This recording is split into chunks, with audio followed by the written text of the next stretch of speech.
Migrant cartoning machine can be divided into vertical structure and horizontal structure.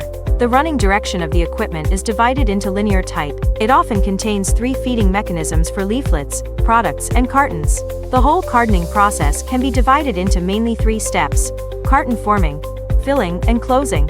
The sealing way can be divided into glue spraying, flap inserting, and bottom buckling.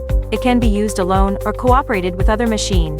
In Migrant, we can customize cartoning machine with different functions as your requirements. Also integrate upstream and downstream machines to form complete production line. Get the solution? Please contact me.